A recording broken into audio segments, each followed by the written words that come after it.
El nombramiento de un nuevo general que tomaría las riendas del ejército estadounidense era una decisión muy fácil de tomar en términos militares, aunque sin la simpatía del presidente Polk.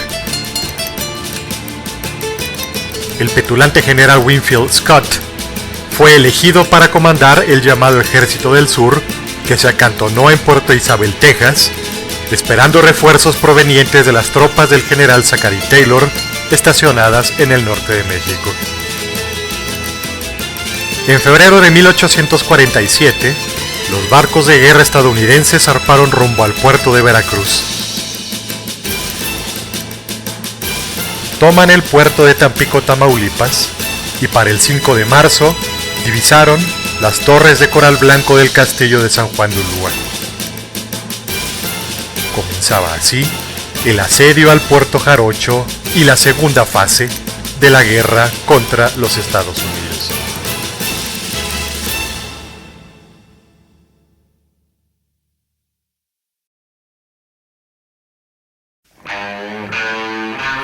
Figura principalísima en la guerra con México y el personaje militar más destacado que tendrían los Estados Unidos hasta su guerra de secesión lo fue Winfield Scott. Con 1,96 metros de altura, nació el 13 de junio de 1786 en la hacienda familiar del condado de Dinwiddie, en Virginia.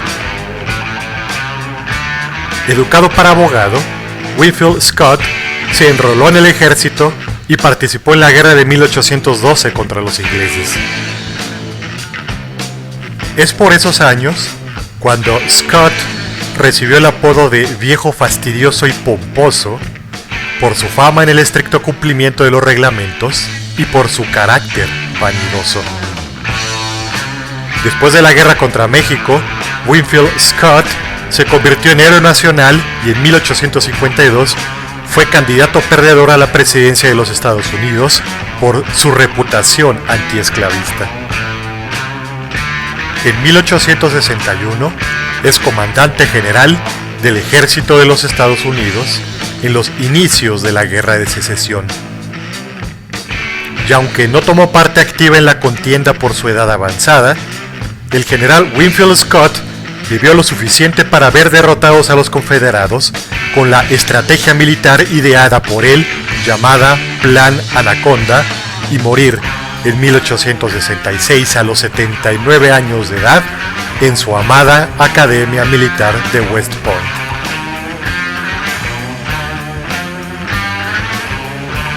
Los restos de Winfield Scott aún se encuentran descansando en el cementerio de dicha academia en el estado de Nueva York.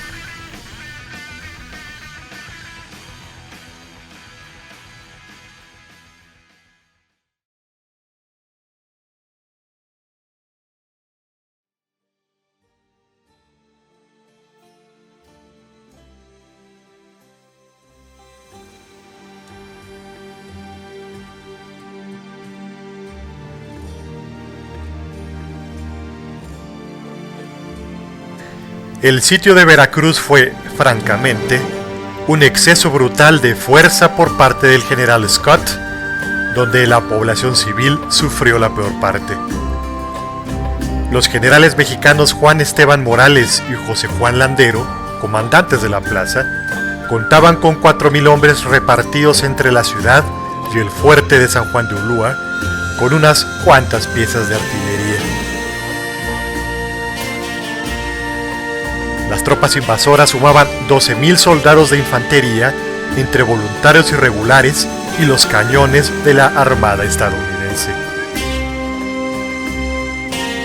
Sin embargo, Winfield Scott no quiso arriesgarse. Prefirió el asedio en vez de un ataque directo de sus tropas a Veracruz. El 9 de marzo de 1847 comenzó el desembarco estadounidense en el punto llamado Antón Lizardo, 30 kilómetros al sur de la ciudad, y actualmente la heroica Escuela Naval Militar, sin encontrar resistencia alguna. 45 naves de guerra repletas de tropas podían divisarse a lo largo de la bahía veracruzana.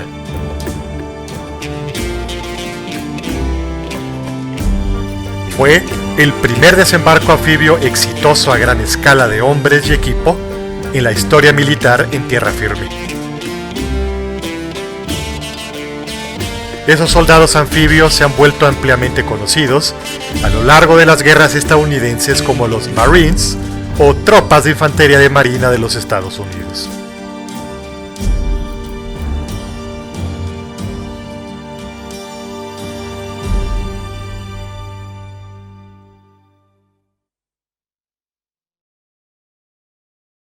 Después de algunas escaramuzas sin importancia contra los mexicanos, las tropas invasoras se dirigieron al norte para preparar fosas, trincheras y colocar baterías de cañones en los alrededores de las antiguas murallas que rodeaban a la ciudad de Veracruz.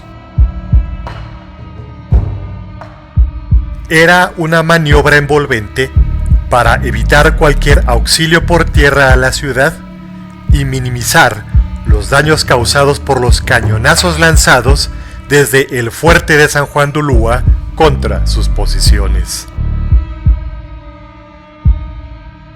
13 días después, el 22 de marzo, Winfield Scott exhortó la rendición de la ciudad con la previsible negativa mexicana. Tal vez hubiera sido lo mejor. Sin ninguna consideración hacia la población civil, los cañonazos hacia Veracruz y San Juan de Ulúa por parte de la artillería en tierra y de los barcos de guerra del comodoro Matthew Perry comenzaron.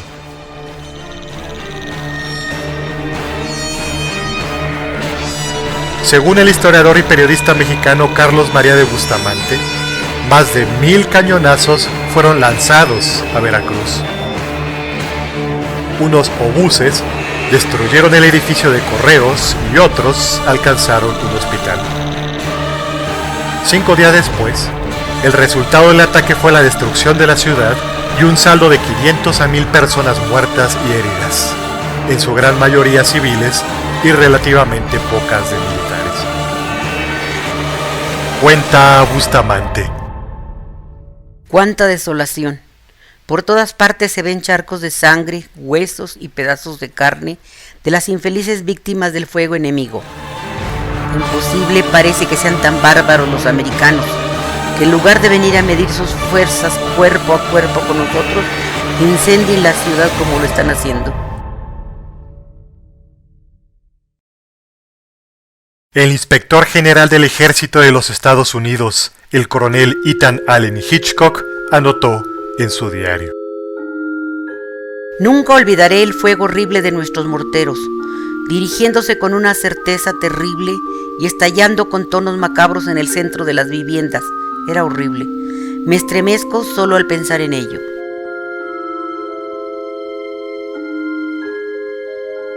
El general José Juan Landero y Cos, comandante sustituto de la plaza al caer enfermo el general Juan Esteban Morales, fue quien capituló la ciudad a los estadounidenses el 27 de marzo de 1847.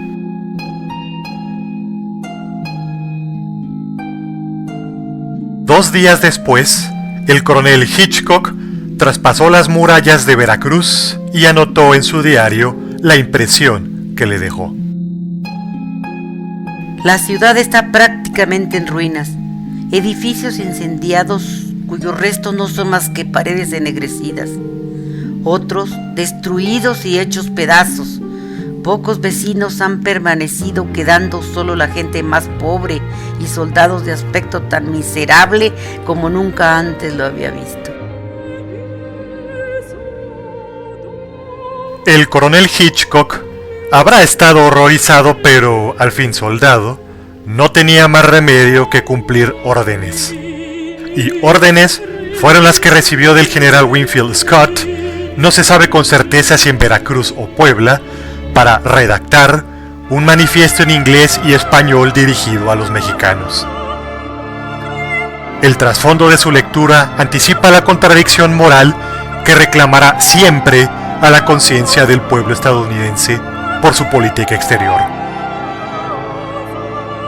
Después de la destrucción de Veracruz y de la muerte de inocentes, mujeres y niños, al invadir una república sin provocación alguna y sin igualdad de circunstancias, Entre aquellos caracteres redactados por un militar culto y sensible, los Estados Unidos, sin darse cuenta, comenzaron trágicamente a perder la bondad de la inocencia. No tenemos ningún ápice de mala voluntad hacia ustedes. Los estamos tratando con civilidad. De hecho, no somos sus enemigos. No saqueamos a su pueblo o insultamos a sus mujeres o su religión. Estamos aquí no con propósitos mundanos, sino con la esperanza de conseguir la paz.